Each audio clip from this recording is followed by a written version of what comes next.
Hello, and welcome to our latest episode of Let's Get Saved. I think we're going to call this one Let's Get Open Minded. Yes, just like that.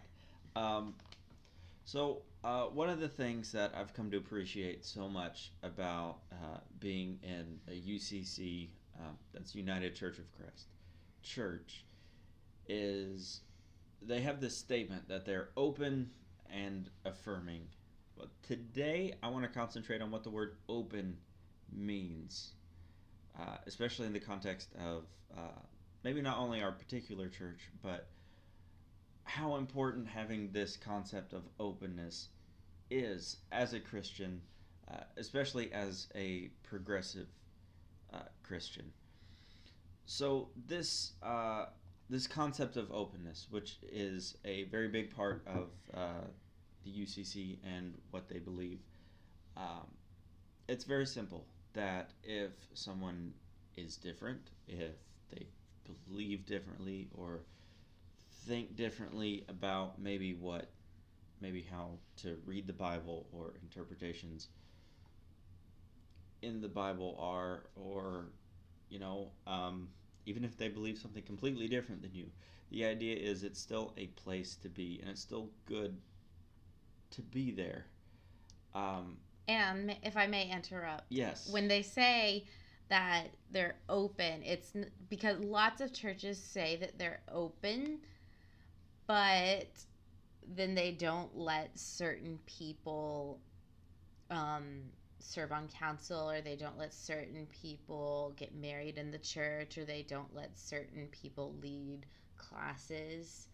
So people will say, "Oh, we welcome everyone as you are," but then they don't really mean it. So the phrase "open and affirming" actually has significant meaning. It's not just an empty phrase. It means if you can come to this church as you are, and there's no like holes attached to it. There's no special kinds of rules. Uh, yeah. Um, and I like to think of it as not only you can come to the church as you are, but you can participate in the church as you are. You can become active in the church as you are, and I think that is huge. Now, there are some other benefits to being open and to have this idea of openness uh, aside from aside from just being able to say, well, do you like our church? You want to get involved? Great, you fit right in, and let's go. Um, Kitty. we might have a special guest. In the meantime, I will Be talk. open. So, uh, so I think it is really important to our growth as Christians. Uh, I think it's really important to our growth as Christians to encounter people that maybe believe differently than we do, or maybe have um, different thoughts than we do about the Bible or um, about their relationship with God. And uh, it's not only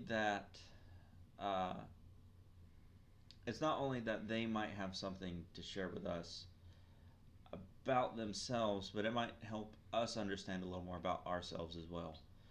Um, that sounds a little vague, so uh, let's unpack that just a little bit. Unless you have something to add. No. Okay, that's this is our kitty. That's Tiger Lily. Okay. Um, a lot of people, um, myself included, when I was a teenager, I believed, you know, in the Bible very strongly. I was a very strong Christian. I went to like every single youth group. I went to church pretty much every time the doors were open because my uh, parents, mother especially, was really active in our church, and I was there all the time, and that was great. I think one of the most important growing points for me is when you talk to someone and I talked to someone who didn't believe the same way I did. And when you meet someone like that, it makes you think about what your beliefs are and why you think that way, why you believe the way you do. And if you don't have this idea or this concept of openness, you won't explore that idea. You won't dig deeper. Um, and sometimes, and a lot of people get scared by that. They're faced with this and they're asked, well, why do you believe this? And they look at themselves and go, well, that's just always the way I thought. And they don't dig any deeper because they are afraid to, or maybe they think that there is nothing more, or worse, that there is no other reason other than that's just how you've always believed. Um, but I think having that kind of push or that concept, that moment of self reflection, is incredibly important to personal growth, to spiritual growth, to be able to look back and think about some of the tenets of your own personal faith and examine why you believe those tenets. Because without those challenges, you fall into these rotes of tradition and then they don't have any meaning. There's nothing personal to your faith. In my family, we argued about everything, and while it always felt like certain beliefs and certain topics were off limits, like I'm sure, like they were still pretty strict, like literalist, and I'm not so much of a biblical literalist anymore. But just like there were always theological debates in my house, like, and I moved around a lot, unlike Daniel, who was born and raised in Cleveland, Tennessee. So I met lots of different people. I remember I am from a denomination called Church of God. It's a Pentecostal denomination, and I moved away from Cleveland, where that denomination is actually headquartered. And for the first time in my life, I met a Catholic, I met a Jehovah's Witness, I met a Jewish person. I had never met anyone from any of those religions before, and I thought the Church of God was just like the only. I mean, not. I didn't think it was the only church, but I thought it was like the huge, biggest Jill church, and that everyone was Pentecostal. And little did I know that I was the one on the fringe. Nobody'd heard of the Church of God in San Antonio, Texas. Nobody, and if they'd heard of Pentecostals, the only thing they thought about was snake handling. And they were not open to that. But, you know, I always grew up being exposed to all different kinds of people, all different kinds of ideas. And sometimes Christians worry, oh, well, if you expose your child to different ideas, especially in fundamentalist churches, they think, oh, well, if you teach them other religions in a positive light, not, you know, just brainwashing people into thinking that Muslims are evil. But, they think if you expose them to different kinds of teachings, you know, people want to homeschool their children so that they don't see any other kinds of sets of beliefs, so they can completely control what they learn. Obviously, you can tell I'm not a big fan of that. The different people and different exposures that I've had growing up and the friends and connections that I've made have not only not destroyed my faith in Jesus Christ, but in some ways it's made it stronger, because now I connect with my faith on a personal, spiritual level that I don't think I thought was possible until I started becoming more open-minded. And in fact, the more open-minded I get, the more I do connect with Jesus Christ, because I believe that's how Jesus Christ was himself. So, I believe that any movement that drives you away from being open-minded, that drives you away toward education of any kind, whether it's scientific progress or theology, that it's not a good thing. I think that's insecurity with the belief system itself. Yeah, I definitely tend to agree. Being being open-minded and open to the concepts of, I mean, even something as simple as talking to somebody who maybe doesn't see things the same way you do, even being able to hold a conversation like that, keeps us from this kind of stagnation where you just kind of get in this rote and you find yourself maybe at a church just going, all right, this is what we believe, this is what we believe, this is what's right, and everything's just, you know, straight down the line, and you don't, and after a certain point, there's no thought to it anymore. You just stay right with everybody, and you don't have any other independent thoughts or ideas, and that can be really dangerous. Now, I've taken a couple church leadership classes, that sort of thing, but it leads to this idea of, well, I mean, that's the way we've always believed, that's the way we've always done it, and it's my biggest pet peeve. not only that, it's extremely dangerous and unfortunately fairly common attitude that a lot of churches have, because there's this resistance to change. Us humans are creatures of habit, and that's no less true when it comes to uh,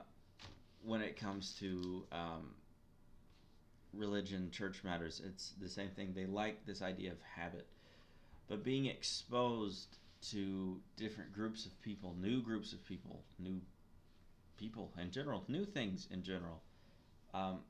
This kind of approach prevents us from falling into this trap of stagnation so easily.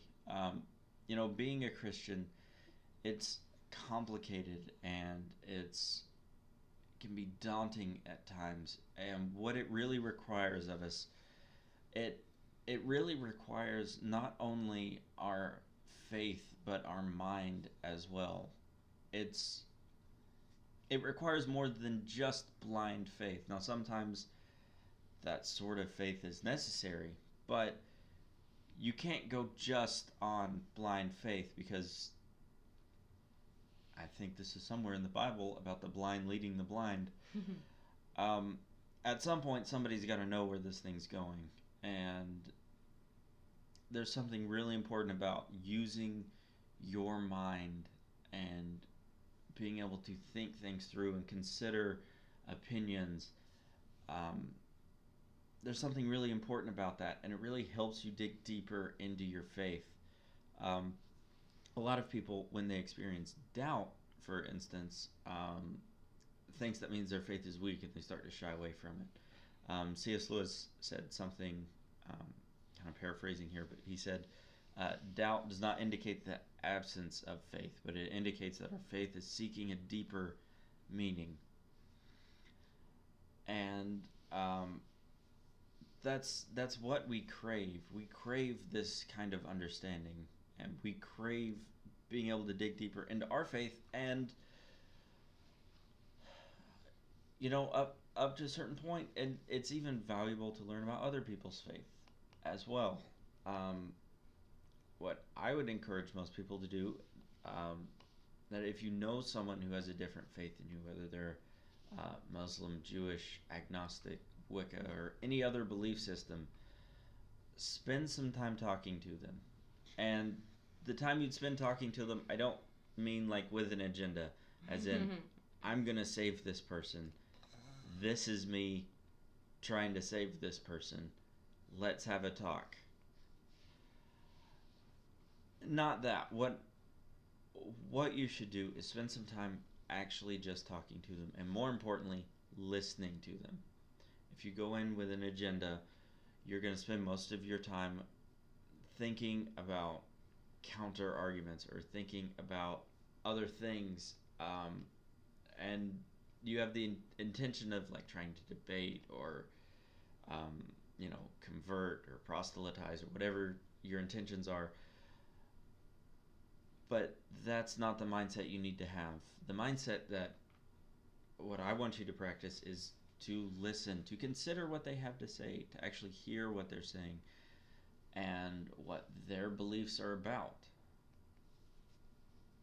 So, yeah. I just wanted to share a horrifying story on my Facebook the other day. I got into an argument, and I'm not supposed to be arguing for Lent. I love horrifying stories. But I was. And this person who is actually a seminarian started talking about, oh, well, I'm going to vote for this candidate. I'm sure you can guess who, because he um because he's afraid of the radical Islamist, and Islam is going to take over Christianity, and Islam is going to be the biggest religion in America, and all of this. And he was telling me how horrible the Quran is, despite the fact that there's violent, horrible verses in the Bible as well. They even did a thing where they read verses from the Bible and they told people it's the Quran, and people were horrified. And the amount of miseducation involving Islam in particular is pretty astounding. And I can sit here and tell you, as like a white Christian who has never been to a Middle Eastern country, oh, you don't know enough about Islam. Okay, and I can tell you to read this or that article, whatever. But what you should really do is make a Muslim friend, just like Daniel said, not with an agenda. Like, there's a mosque near you, or how to get in touch with someone. Like, this is 2016. You can find... They've even had movements like come meet a Muslim, because Muslims are so sick and tired of being miscast by the media. Get to know human beings. It's more effective than any statistic. It's more effective than any article. It's more effective than, like, people say, do your research. Whatever.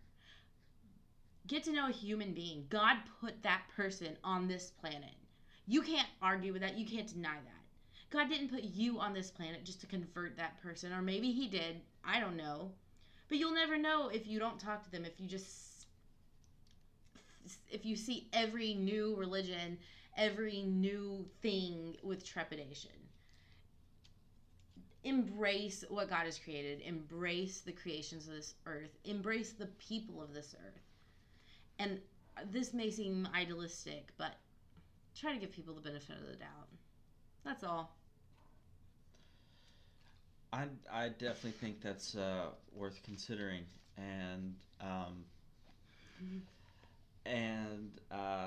yeah, basically the whole lesson for today: be open-minded. Find someone who doesn't believe like you do, and talk to them. Even better, make friends with them. Just hang out. I think it's the best thing in the world for you, and you know what? It might be good for them too. I mean, I don't know what kind of person you are. I'm assuming you're a good person. Don't be a dick. You definitely have good taste. You're watching our video. That's not nothing. But yes, definitely try to keep open-minded. And I think that'll about do it for today. Something to look forward to next week. We'll be in a new place. It'll look different. Hopefully not so shiny. Yes, we will try to tone down the shiny. It'll be difficult, but we'll do it. All right, Jennifer. People have seen you on this video. They haven't. Maybe on a few other videos that we have also done.